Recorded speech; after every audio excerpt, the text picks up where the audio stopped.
കേരള സർക്കാരിനെതിരായിട്ടുള്ള ജനങ്ങളുടെ ഒരു വിചാരണയായിരിക്കും നിലമ്പൂരിലെ ഉപതെരഞ്ഞെടുപ്പിലൂടെ നടക്കാൻ പോകുന്നത്.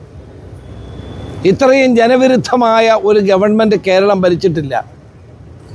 10 വർഷമായി കേരളത്തെ ജനങ്ങളെ വഞ്ചിച്ചുകൊണ്ടിരിക്കുന്ന, ജനകീയ പ്രശ്നങ്ങളെ വിസ്മരിക്കുന്ന, അധികാരത്തിൻ്റെ അഹങ്കാരവും ധാർഷ്ട്യവും ഉയർത്തിപ്പിടിക്കുന്ന ഒരു സർക്കാരിനെതിരായിട്ടുള്ള ജനവിധിയാണ് നിലമ്പൂരിൽ ഉണ്ടാകാൻ പോകുന്നത്. യഥാർത്ഥത്തിൽ ഈ ഗവൺമെൻറ്റിനുള്ള ജനങ്ങളുടെ അവിശ്വാസമായിരിക്കും നിലമ്പൂർ തെരഞ്ഞെടുപ്പിലൂടെ പ്രകടിപ്പിക്കാൻ പോകുന്നത്.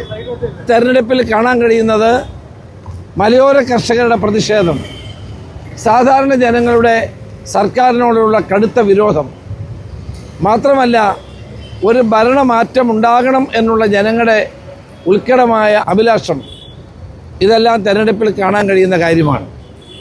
നിലമ്പൂർ തെരഞ്ഞെടുപ്പോടുകൂടി കേരളത്തിലൊരു രാഷ്ട്രീയമായ മാറ്റം, ഭരണമാറ്റത്തിൻ്റെ തുടക്കം കുറിക്കും. അതിൻ്റെ കേളികൊട്ടായിരിക്കും നിലമ്പൂരിലെ ജനങ്ങൾ വിധിയെടുത്ത് നടത്താൻ പോകുന്നത്.